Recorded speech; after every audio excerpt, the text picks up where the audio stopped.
You are the ultimate troll. Joe Rogan calls this man the ultimate troll. Like the king of trolls. The king of trolls, he says, is Michael Malice. That is trolling at its purest. Trolling means intentionally posting things that annoy or provoke others.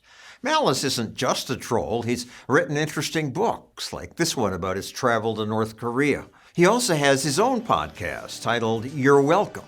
Even its title is a troll because of how he spells it.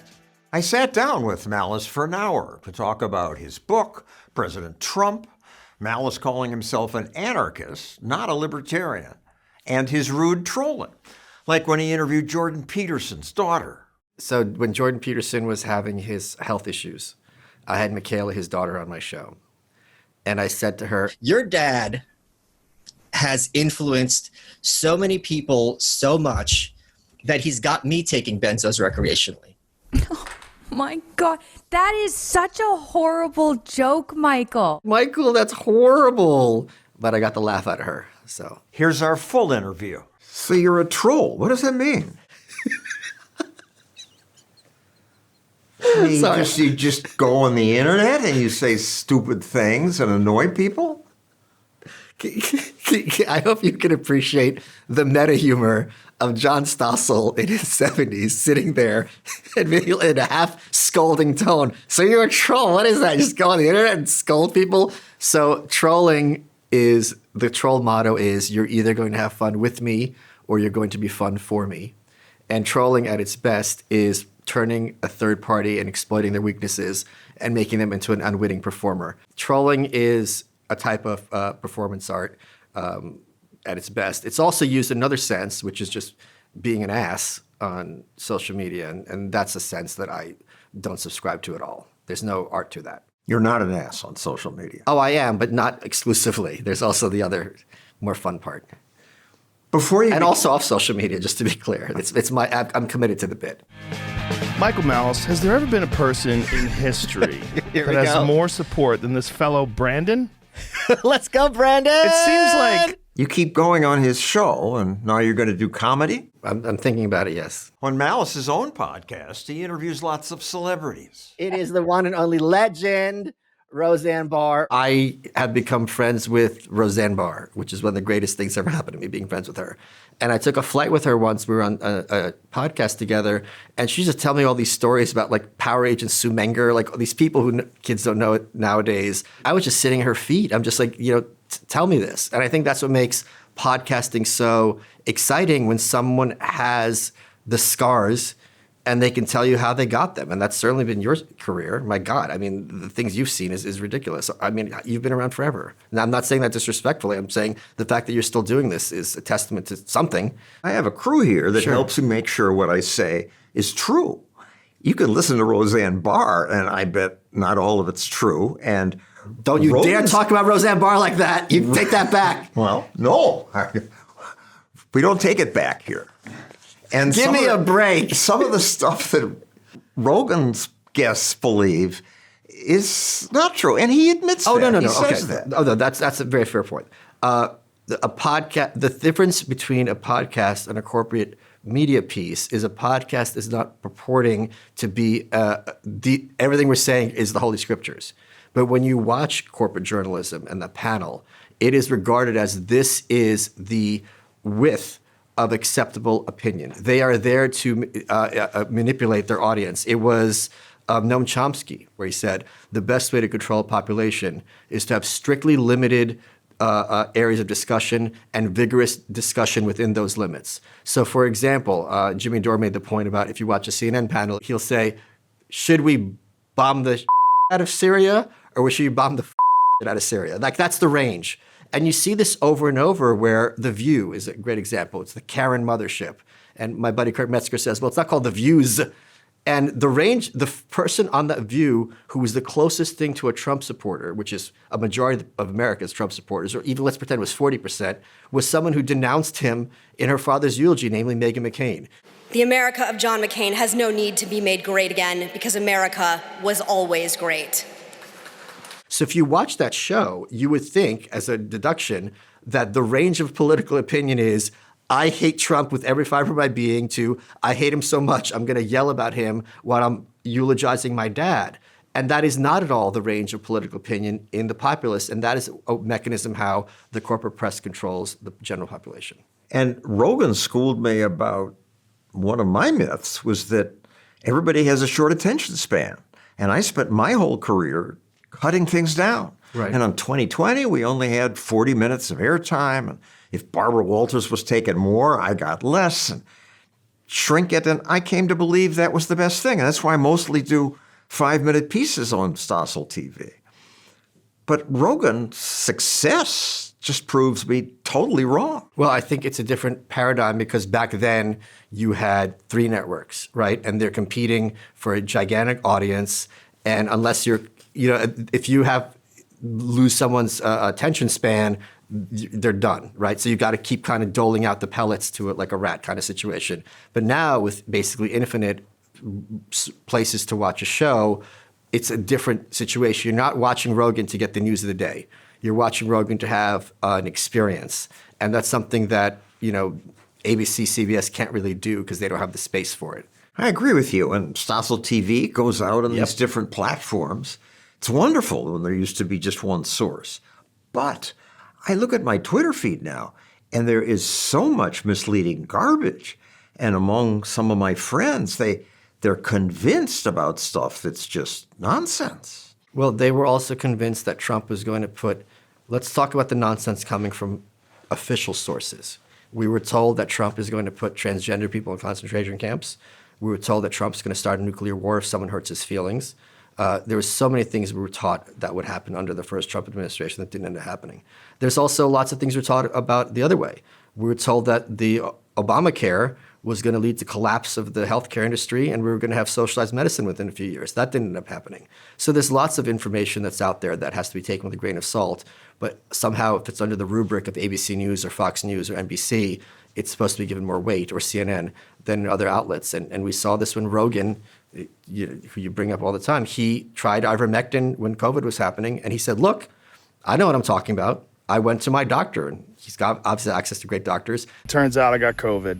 So we immediately threw the kitchen sink at it. All kinds of meds, monoclonal antibodies, ivermectin, Z-Pak, prednisone, everything. They gave me a list of medications. Here's what I tried. A few days later, I'm fine. He just put out the facts. He's like, I'm one data point. I'm not saying you should do it. This is what worked for me. The next day, CNN, Joe Rogan said he took horse paste. Ivermectin is something more often used to deworm horses. As if he went to Petco in disguise, smuggled it in his, trench coat, and then just guzzled it down his throat. I mean, that's the kind of thing where I always talk about how the corporate press is factual but not truthful. Before you became a troll in America, what interests me in particular about you is your take on communism and socialism and central planning. You've looked into more of it than most. Mm-hmm. You were born in Russia. Yeah, in the Soviet Union, right. Your parents escaped when you were young, but you were always interested? I wouldn't say I was always interested. I became particularly interested as an adult in doing political commentary because I was shocked at how naive Americans are, American political figures are, about the nature of evil and totalitarianism. I remember very vividly Mike Huckabee when in New York, Michael Bloomberg, who was mayor at the time, was making it illegal to have big gulps at 7-Eleven, like too much soda. And was banning the big drinks big because drinks. It's too much sugar. Right. And Huckabee, who was governor of Arkansas at the time, was like, "What? This is like North Korea." Here, Mike Huckabee compared threats to speech in America to North Korea. My gosh, I'm beginning to think that there's more freedom in North Korea sometimes than there is in the United States. Listen, if the worst thing about North Korea is that the sodas are serving sized, this is a utopia compared to what they have. So, but his point was valid, right? It was not valid at all. But he was saying government shouldn't be deciding for people. Sure, but the point is, if government is limited to maintaining portion control, it would still be nothing like North Korea. They do not have food they do manage portion control to the sense that your access to food is determined by political consequences. When people are like, this is the worst president ever, this government can't get any more oppressive, it's like, we have so much further to go before we're lost as a country. And I think it behooves Americans to understand this. I read The Orphan Master's Son. Sure. which is fiction. If you read fiction, it's worth it. It's compelling and jaw-dropping. I'm told that's an accurate portrayal because it's unbelievable. Yeah. It's impossible to describe, and that's one of the reasons I went to visit North Korea, because I'm like, I want to see what my family went through under the USSR back in the day.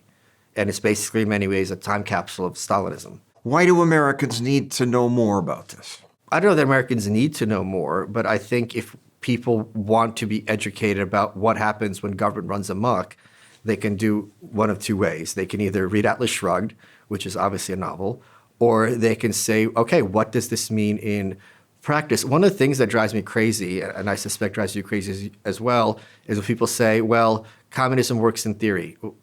What does that expression even mean? If I tell you, John, hey, I've got this car that can fly, it works in theory, everything works in theory. Reality is how you determine how something works or not. And we've seen over and over what happens when governments become totalitarian, dictatorial, and we're not taught about it here in the States.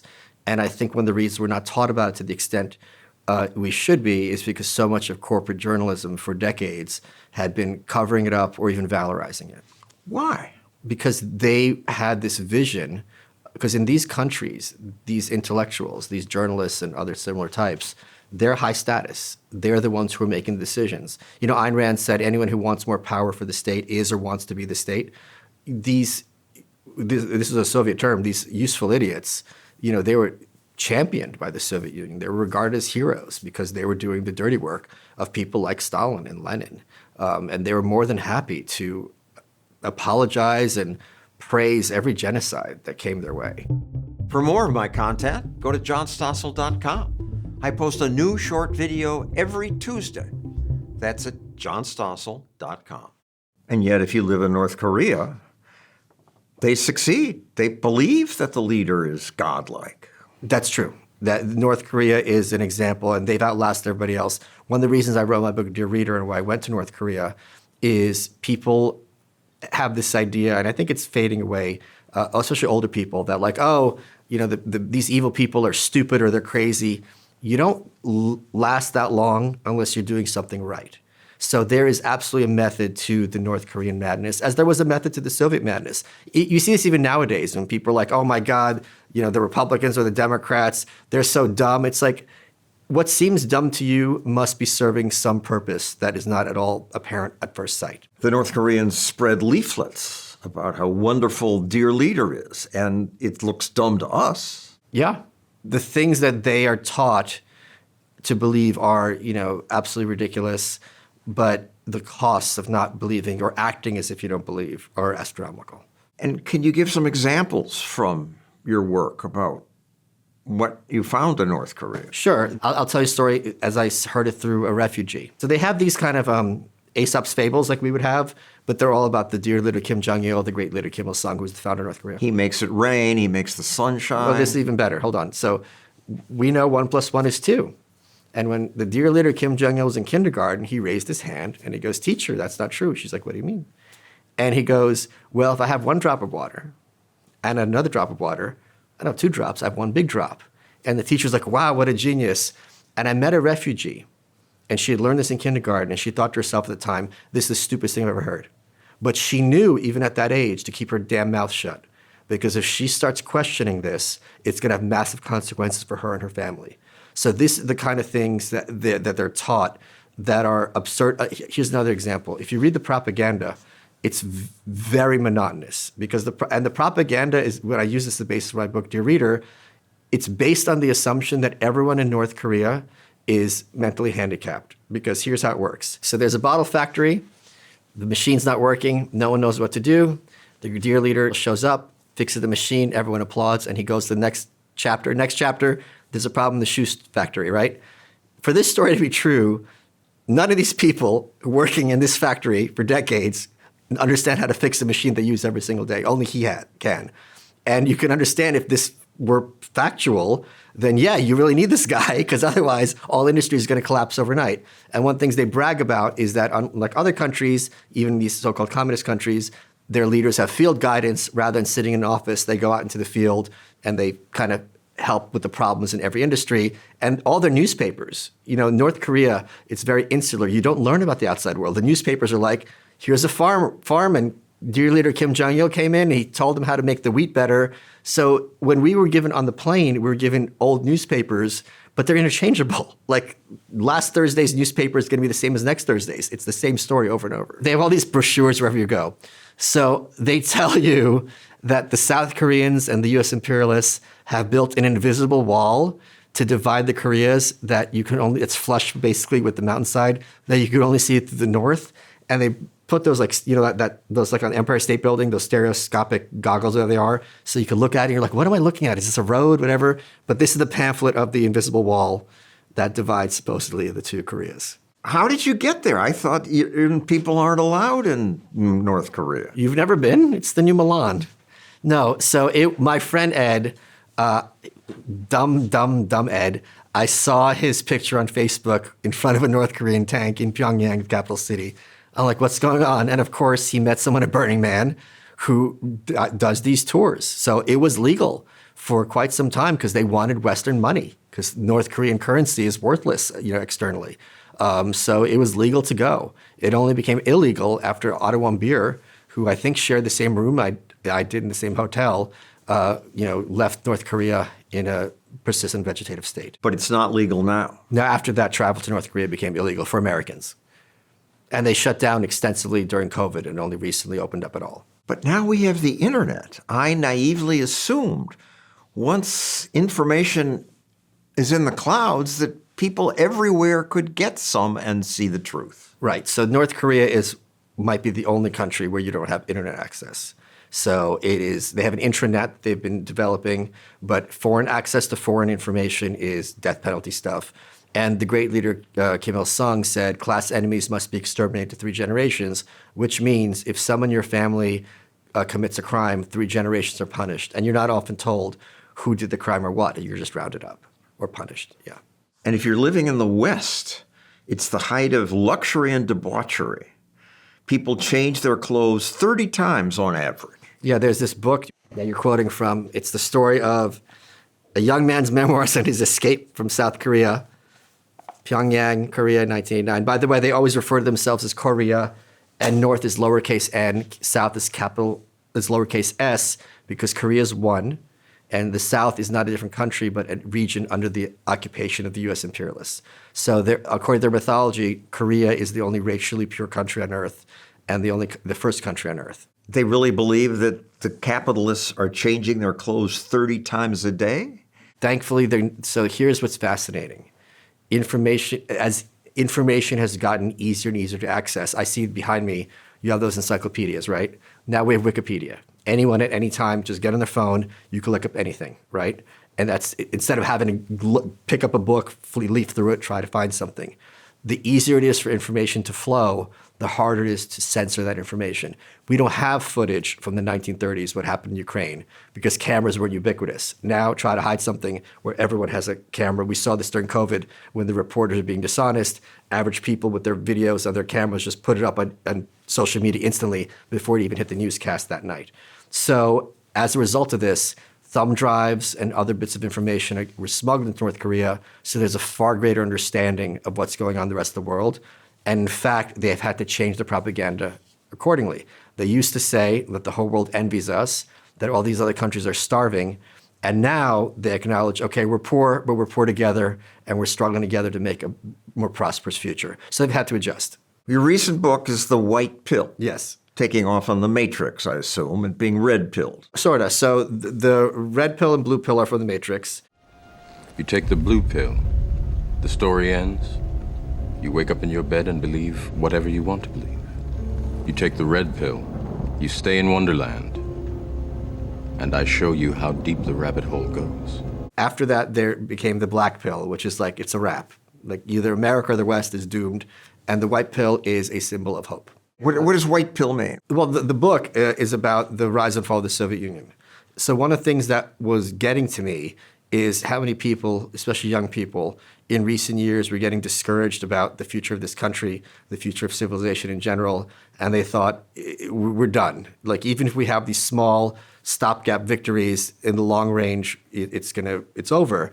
And it drove me crazy because I'm like, people far worse positioned than us won a far greater victory in our lifetime, and no one talks about it. And the story The fall of the Soviet Union. The fall of the Soviet Union and the Eastern Bloc, all the other countries that came with it, East Germany, so on and so forth. And I think it's such an important story because, as you well know, this was the foreign policy issue for decades. Everything was read through the filter of the Cold War, without exception. Which is better, capitalism or communism? Right. Everything. And in school, I was taught, and I'm sure you were taught too, here are the pluses and minuses of capitalism, here are the pluses and minuses of communism. We were taught, under communism, there's nothing's wasteful. It was like, yeah, if you're starving, you're not going to waste that scrap of food. So yeah, that's factual but not truthful. So first of all, the story is important because it shows how bad things can really get. So there are people who are whining about, like, I can't believe what we're going through. A lot of people went through a lot worse and not that long ago, but they also won. And that's the key part, is that the enemy class is not composed of impressive people. We are not up against gods. We're not up against, supernatural beings. If anything, we're up against people who are far closer to snakes. And yes, snakes are dangerous, but they don't run the world, and nor should they. Part of the white pill is you're saying, we can win. Don't be depressed. Tyranny can be beaten. And has been beaten. That's the point. This isn't some Pollyanna, everything's going to be okay.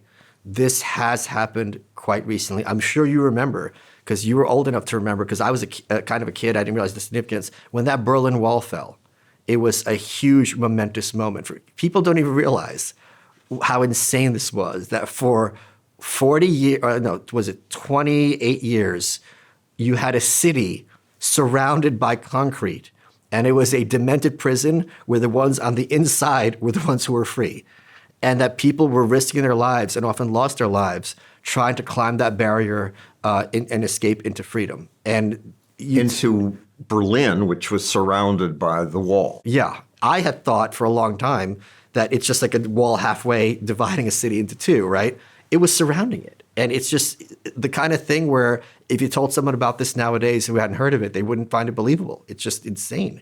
But this was what people had to live with for decades. What I find unbelievable is that watching the wall go down was, oh my God, finally, people have wised up to the evil of central planning and communism and socialism, and free enterprise has won and prosperity will rule.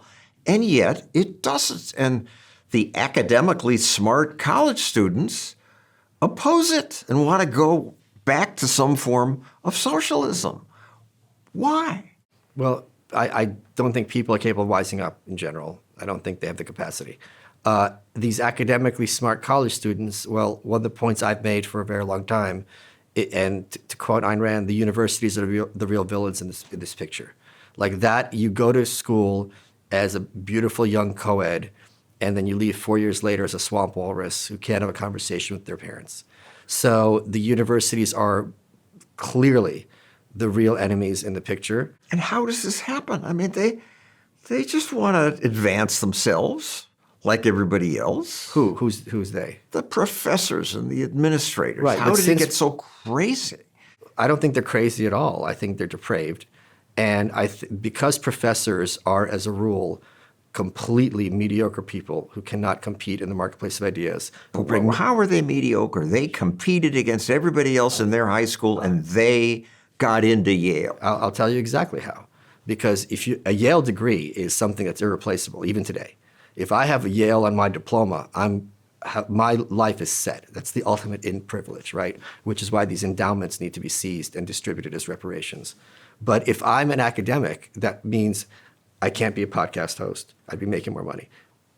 There's some who are authors, so those are kind of crossed off the list. But these are people who are humorless, who are marginally intelligent, who specialize in one specific thing that's of very little value, and whose only sense of status and power is lording it over other people. They are horrible by every metric, even worse than corporate journalists, because at least corporate journalists have to be able to have a decent conversation, be interesting. So the fact that people are understanding that this is where the poisoning starts, and I'm very hopeful that Trump is taking the fight to them, that bodes very well for the future of America. They are really the source of everything wrong. Trump is taking the fight to them and saying things like, when I return to the White House, I will fire the radical left accreditors that have allowed our colleges to become dominated by Marxist maniacs and lunatics.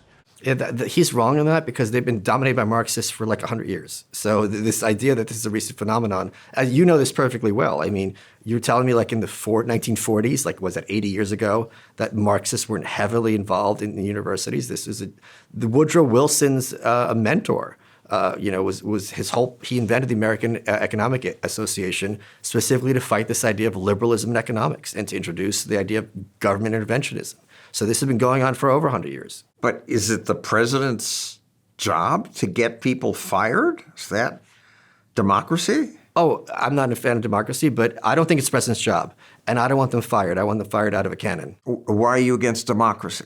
Oh, because I think it's as ridiculous as it is for someone to be born into a fancy family, aristocracy, and they're going to have a say over my life, that someone is physically proximate to me, that their opinion has to matter about how I live my life. That makes no sense. And it's the kind of idea that we only consider as a hypothesis because we've been trained to believe it since we were kids. I'm a libertarian. You say you're not a libertarian, you're an anarchist. Right. So I would think an anarchist wouldn't want the president mucking around with colleges. I don't have a problem. I don't believe in the police, right? I don't have a problem if a policeman kills a murderer, right? That's not how I would want things to be adjudicated, but I'll take whatever wins I could get. And I'm sorry, you don't believe in the police? Correct. I don't believe in government monopoly on security. I think it causes inefficiencies. It causes no responsibility and anything like that. We should arm and protect ourselves. And have private security, and because then you'd have accountability. Nowadays, if a policeman does something wrong, and we saw this during COVID, where they were the rioting and the cops were like, yeah, we're just not going to do our job, so good luck.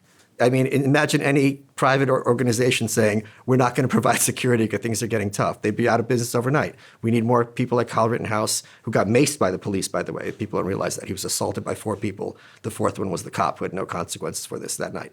Anyway, back to your point about Trump. I agree with you. I don't want it's not the president's job the president should have a job at all. But if a cop shoots a murderer, I don't have a problem with that. So if someone who's bad kind of ruins the lives of people who are infinitely worse, I'll kind of bite my tongue. Break it down, the difference between libertarianism and anarchy. Anarchism is libertarianism with principles. I would say libertarians believe there should be some government. And we have principles, and the principles are shouldn't hurt other people. A government is useful to keep the peace. I don't want a private army. I would be a little nervous if they were fully in charge, and we need some government environmental rules. You disagree with all of that? I disagree with all of that, and I'll tell you why it doesn't make any sense.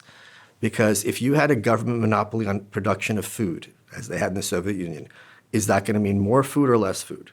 It'll mean less food, but that's missing the point. No, you're missing the point, because security is a service like anything else.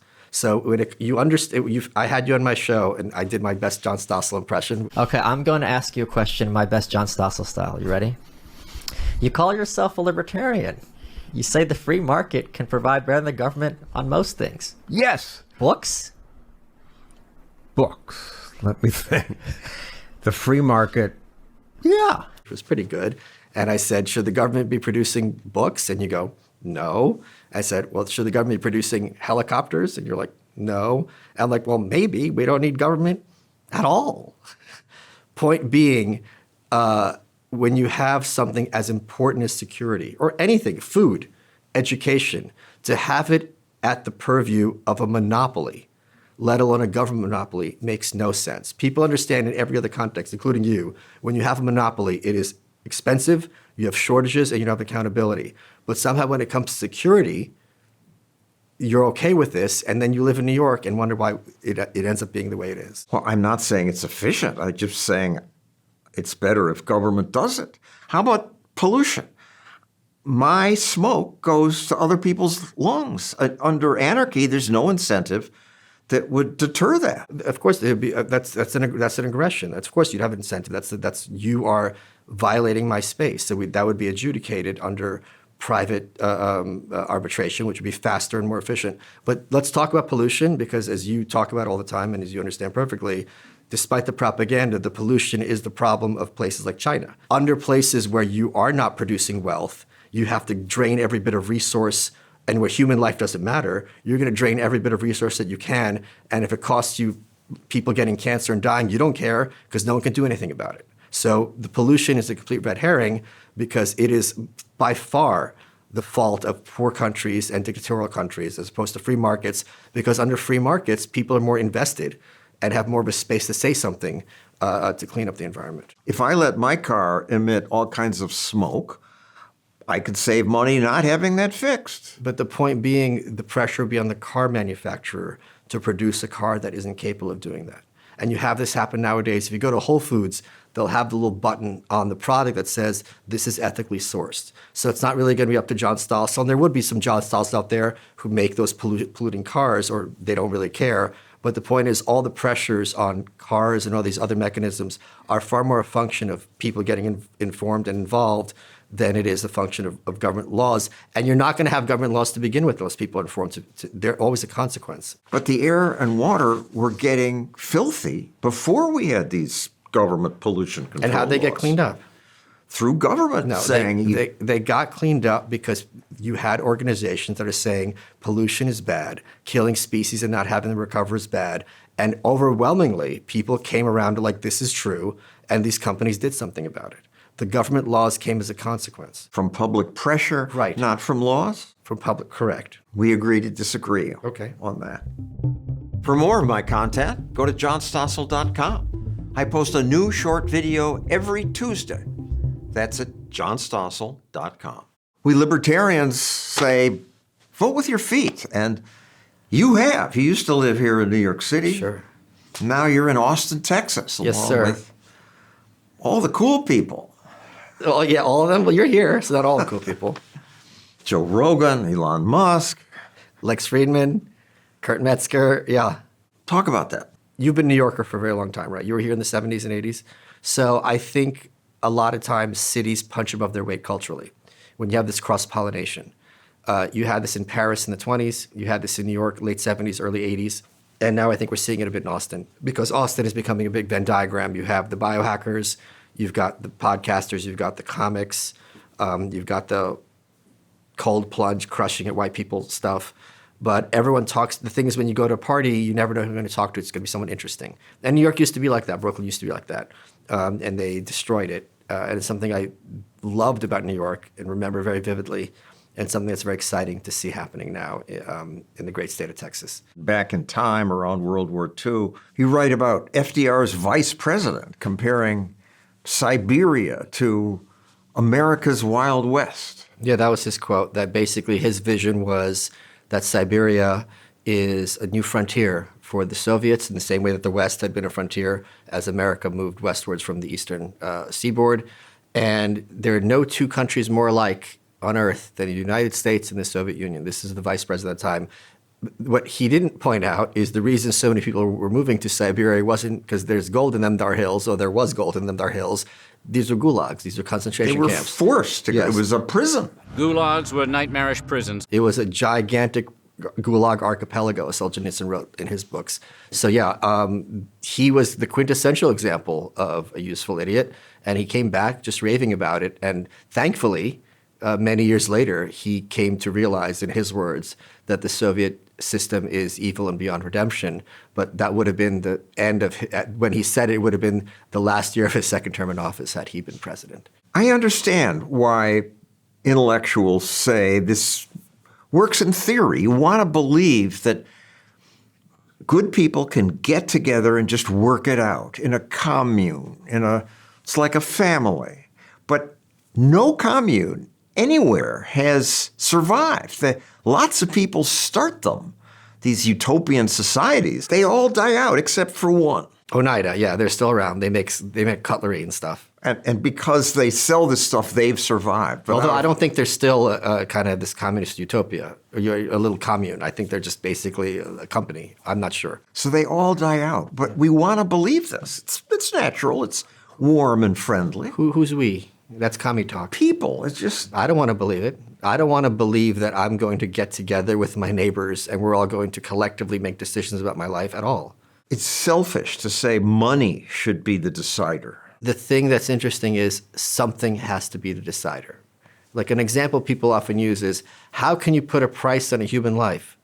Well, you don't have a choice, right? It happens all the time. If there's a wrongful death suit, if God forbid you run over someone's kid. We do it all the time. The jury has to sit down and be like, well, they can't say unlimited. Something has to be on that check. And it's a very tragic situation, very difficult one, but this happens on a daily basis. So something, when you're dealing with things like exchange and you have something that you want and I have something that I want, and maybe you want some of my stuff, I want some of your stuff, the only way to have this adjudicated peacefully is through some unit of measurement, and that's what money does. You write that the New York Times reporter was covering up starvation. That's right. Not only was the Holodomor, which happened in the early 30s in Ukraine, this was millions of people were starved to death as Stalin tried to collectivize the farms.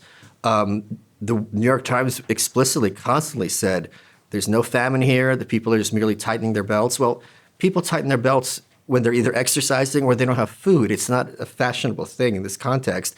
And when Gareth Jones, who was one of two people who didn't take the Soviet government's word at their face value and just investigated reporting on his own and revealed what was happening in these villages, that we're starving. The Soviet Union is not the workers' paradise that was promised. No one's coming to help us.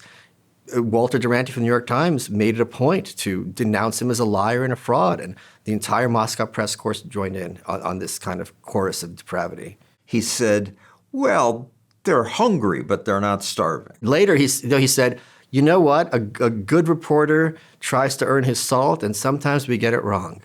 Well, this is kind of when you're talking about millions of people, including children, starving to death, this isn't simply like, oh, I think Hillary's going to win, and it was actually Trump. This is massive consequences that resonate to this day. And again, why would he do that? I mean, I assume he doesn't want people to starve. I think he doesn't care. So let's talk about this guy. This is Walter Duranty specifically. He got a Pulitzer because he had interviewed Stalin, which is a major accomplishment at the time. Stalin was pretty reclusive. So think about it. You could either be these are your people. I mean, you could either be a regular reporter at the time, or you could be the Soviet Union. 1917, what became the Soviet Union is formed. You have the Russian Revolution. It's a very new country. There's been nothing like it on the face of the earth before. Everyone's interested. Are they going to solve the problems of capitalism? So there were a lot of journalists who got there to kind of make their mark, to earn their credentials. And he was the head of the press corps. He was the dean. So when you're the biggest guy in the most interesting country on earth, that's status. That means a lot to people. And when that's the most important thing to you, everything else can fall by the wayside. I think people in America are naive about the levels of malevolence and depravity that corporate journalists are capable of, because they see them on TV. They seem nice and amiable. Sometimes maybe they get it wrong. Maybe they're a little left of center. It's so much worse than that. And that's something I talk about constantly in my work. It's so much worse. How? Because and why do you keep calling it corporate media? Because I think why I don't want to make it a partisan thing or a right versus left thing is historically leftists have been very good at understanding that corporations are not our friends, right? They've been very critical and skeptical. If a corporation tells you something in a press release, it's going to be self-serving. And people understand this in other contexts. So when you put it as corporate journalism or refer to the corporate press, it helps people in a nonpartisan, non-right-left kind of way to understand, okay, subconsciously they realize corporations are self-serving and these are not entities to be taken at face value. And I think that does a lot of the job in terms of arguing, okay, who are these people? What are they working for? Aren't we corporate journalists? I'm self-serving. Yeah, but what corporation do you work for? Myself. Right, but you're not corporate. Now, when you're at ABC, that would have been a different story. I think the fact that across all political affiliations, there is an enormous increase of contempt and skepticism towards corporate journalism, that is very healthy. Because the most important thing for people to be free is information and truth. And you can't have that if you have these gatekeepers blocking access to facts and information and trying to control the population in a malevolent way. So the fact that anyone can go online and research anything for themselves, something that was mocked bizarrely during COVID, is a very healthy sign. And here's the thing, in terms of trust, there's enormous asymmetry. If I tell you 100 truths, but one lie, you'll regard me as a liar. So all it takes is realizing at one point, oh, it's not these people have a bias, they have an agenda. And once that switch goes up in someone's head, it's very hard to bring them back. So I think and it's very American from the beginning to have skepticism, authority, and to question those people who are in power. One of the other reasons I'm very hopeful, and I'm sure you share my concerns, is if you look what's going on in Canada and in England and in Germany, where people are getting arrested for tweets or Facebook posts. This is something that Tim Walz and Hillary Clinton were talking about explicitly. There's no guarantee to free speech on misinformation. Hillary Clinton was talking about in 2016 how we got to crack down on, she had turned the term fake news. And when Hillary Clinton's deciding what news is fake and what isn't, that's very dangerous for a lot of people. So the fact that, that's been kind of nipped in the bud with this last election gives me a little bit of hope. I'm not at all putting faith that Trump is going to be some great arbiter of truth, but anything that stops, when Biden wanted to have this kind of ministry of truth, deciding, what is factual, what isn't, that's a very scary proposition for any person to have when the government decides for itself what's true and what isn't. It's ugly, it's dividing us, but I think I share your optimism that eventually people will learn who makes sense and who's full of crap. And also, it's very healthy to be skeptical of everything you see on your screen. For a long time, we were taught, okay, Walter Cronkite's a great example. You could trust this guy. The idea that he's this kind of radical far leftist, even to this day, people regard as a joke. But that was the truth of the matter. You excited about Trump? I'm excited about Elon far more than I'm excited about Trump. I don't think Trump, sorry to all the Republicans out there had been no move under the Trump administration, the first Trump administration, to reduce the size of government at all. He had Congress for the first 2 years, Republican Congress. The budgets weren't shrinking government, and it was increasing spending. So by a lot. Later, the Democrats took over. They're going to blame the Democrats. For 2 years, nothing. So I'm not at all, Trump is hardly some minarchist. Let's get that straight. What I'm excited about is bringing someone like Elon, who has experience with this, and I trust his judgment far more than I trust Trump's. And you think he can shrink the state? No, but I'm hopeful that things are going to move in a better direction. The white pill is about hope, not optimism. And I think I'm hopeful that just the tenor of the conversation will change. The fact the discussion will be like, instead of what new government program do we need, instead of what government program can we cut, that is where I want the conversation to be. And I suspect you want that conversation to be there as well. I do. So the state just can't be shrunk. It's too tough, but we can slow its growth. No, it can be shrunk, but I don't think there's any at all sense in Washington or in the population that there's something that's desirable. People love it's just like with voting, right? They hate politicians, but they love their personal congressman. This is that kind of paradox in voting. People want government to be smaller, except for this program, except for this one, except for that one. So they want it theoretically, but not in reality, because if they really wanted it, more politicians would be campaigning on it. You're not even Republicans, some of them campaign on, I'm going to reduce the size of government, but they never say what. And back in the Tea Party days, they did. These days, I don't hear them ever. So I have, again, this is why I'm an anarchist. And I don't believe in democracy. I have very little hope that there is a strong appetite in Washington for this to happen. I'm hopeful Elon's going to move the conversation, but he still has to get his stuff through Congress. And every program in Washington, as you know perfectly well, as people watching this know perfectly well, has some senator or congressman who will defend that to the death. Now, my only hope, here's a way to hope, maybe Trump, who's very petty, will be vindictive and will be closing down like bases in this home states of politicians he doesn't like. I'll take what I can get, right? So if he does it for the wrong reason, I don't care. And the Department of Education, if that's his first target, as he's been saying in the campaign, that's something I'm very excited about. Because what's being done to kids and the breaking of their minds for over a century in this country is unconscionable. So if that is abolished, the Department of Education, that is a massively important step forward, rescuing the kids from the state. Thank you, Michael Malice. You are welcome. For more of my content, go to johnstossel.com. I post a new short video every Tuesday. That's at johnstossel.com.